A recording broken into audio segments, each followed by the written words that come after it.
M. Auré-Pierre Deschamps. Je suis urbaniste de formation, diplômé de l'NSTP de Yamoussoukro. J'ai successivement occupé les fonctions de conseiller auprès de l'auditeur interne de la Société ivoirienne de construction et de gestion immobilière, SICOGI.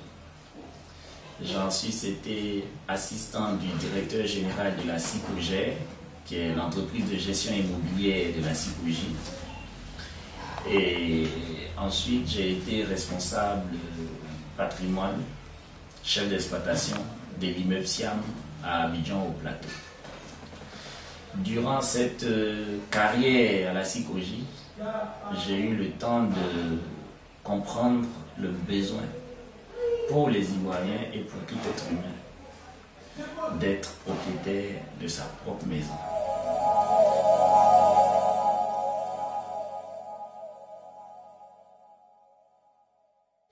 Après mon passage à la SICOGI, je me suis retrouvé au ministère de la Santé, où j'ai été conducteur de travaux sur le projet Bas Santé.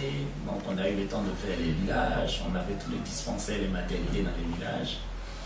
Et cette expérience nous a aussi permis de nous rapprocher davantage des populations et de savoir les besoins réels de cette population. Les besoins réels de cette population, c'est d'abord et avant tout de sortir de la pauvreté. Et ça a été un engagement depuis 2013 environ, mais ça a été une volonté depuis 1995. Parcourir les villages, découvrir la situation de vie et de subsistance des Ivoiriens, regarder des cadres de ce pays arriver chez eux au village dans certaines conditions, sans aucun toit, sans aucune maison, ils sont obligés de dormir à l'hôtel.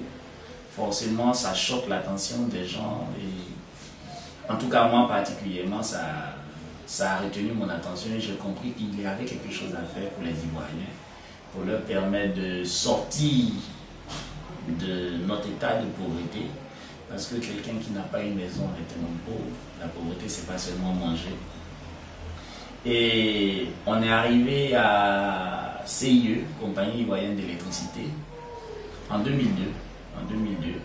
Après un bref passage au bureau ivoirien d'ingénierie, un autre passage au bureau d'urbanisme conseil du Bénet. Et arrivé à CIE en 2002, ça a été découvrir un autre monde. CIE, c'est 5000 agents sur l'ensemble du territoire ivoirien. Mais de ces 5000 agents, vous n'en aurez pas plus de 400. Je dirais même 400 qui sont dans des logements de l'entreprise. Mais nous avons à peu près une cinquantaine sur les 5000, c'est-à-dire à peine qui ont des logements qui leur appartiennent. En 2004, on décide de mettre en place un mouvement au départ pour essayer de redynamiser les relations entre l'employeur et l'employé. Ce mouvement qui a été initié en 2004, en 2005, il se transforme en syndicat. À la demande du premier directeur général noir de CIE, M. Sampa Daniel, ce mouvement devient le syndicat Fraternité des agents de la CIE. Et élu secrétaire général de Fraternité en 2005, élu Eugène, secrétaire général de Fraternité, nous fait appel pour nous occuper d'une commission technique qui va s'occuper des problèmes de logement des agents. Fraternité CIE n'est pas une entreprise, c'est un syndicat. La vocation d'un syndicat, ce n'est pas de faire de la promotion immobilière. Bâti SA est un promoteur immobilier, partenaire de Fraternité, mais dont on n'a pas la maîtrise. Nos partenaires financiers nous disent, on va vous mettre de l'argent à disposition, on ne peut pas mettre cet argent à disposition de Fraternité. Parce que Fraternité n'est pas une entreprise. On ne peut pas mettre cet argent à disposition de Bâti SA parce qu'on n'a pas de convention avec Bâti SA. Alors, qu'est-ce que l'on fait? On crée un consortium. Nous, on va venir à Abidjan, nous installer pour vous aider dans votre initiative. Mais il faut que cette initiative ne soit plus qu'une initiative, mais qu'elle soit une initiative entreprise. Initiative entreprise, ça veut dire qu'il faut créer une entreprise qui va gérer les actions de l'initiative. Et au moment de créer cette entreprise, ça fait toujours, ça m'amuse un peu. Au moment de créer cette entreprise, tout le monde dans la salle me regarde. Et bizarrement, dans la salle, je suis le seul noir. Parce que c'est une réunion qui s'est faite en Italie avec nos amis tunisiens. Les Tunisiens ne sont pas noirs comme nous, en tout cas nos partenaires. Et j'étais le seul noir, tout le monde se tourne vers moi, mais monsieur Ori, c'est vous qui êtes à Abidjan. On crée l'entreprise, on l'appelle comment? Et j'ai dit, Société internationale pour le financement du bien-être social. Ça faisait SIFABES, un truc comme ça. Tout le monde me regarde. Attends, monsieur, on n'est pas en train de créer une ONG, on crée une entreprise là. J'ai dit non, attention. On crée une entreprise, mais pas une entreprise de commerce.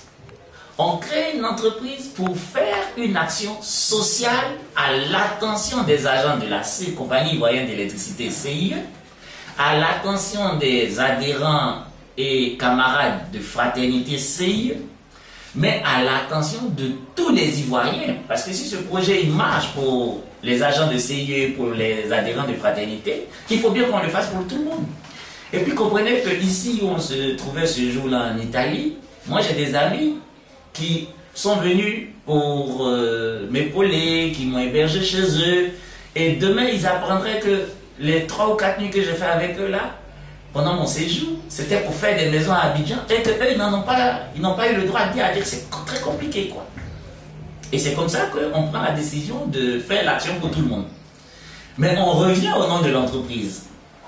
Tout le monde convient que je reste dans ma logique du social. Mais on ne va pas appeler ça bien-être social. Attention, on ne va pas appeler ça bien-être social. On ne va pas dire qu'on finance le bien-être social des Ivoiriens. Sinon, on n'a pas de bénéfice. On n'a aucun intérêt, nous les financiers, à y aller. C'est ce que me disent les partenaires. Alors, je prends mon téléphone et j'appelle le notaire. J'appelle le notaire et je lui dis, maître, on a un souci. Voilà, on doit créer l'entreprise. C'est vrai que vous n'avez pas pu faire le déplacement avec nous. Moi, j'ai proposé SIFABES. Elle dit, mais SIFABES, pourquoi? J'ai dit, mais simplement pour permettre aux Ivoiriens de se construire un avenir meilleur. Elle dit, ah ben, c'est tout trouvé. Donc, appelle ton entreprise construire un avenir meilleur. C'est tout. Parce que c'est ça, ton idée. Comme l'autre côté, ça fait un peu trop ONG, ça fait un peu trop organisation non gouvernementale ou bien organisation association, on appelle ça construire un avenir meilleur. Et je lui ai dit, je peux te mettre sur le haut-parleur. Elle dit, pas de souci. Donc je mets le notaire sur le haut-parleur. Et si l'objectif c'est de construire un avenir meilleur pour les Ivoiriens, pourquoi on n'appellerait pas l'entreprise construire un avenir meilleur? CAM. Voilà comment aider CAM. Aujourd'hui, dans CAM, il faut comprendre qu'il y a un intérêt tunisien, il y a un intérêt italien, il y a un intérêt marocain. Et puis aujourd'hui, il y a un intérêt ivoirien. L'intérêt ivoirien est principalement tenu par des Ivoiriens comme moi, des Ivoiriens de la diaspora, moi-même qui représente Fraternité CIE. Et comme c'était moi, c'est moi qui ai mis en contact tous les partenaires, j'ai été désigné pour en être l'administrateur. Voilà d'où est partie cette initiative.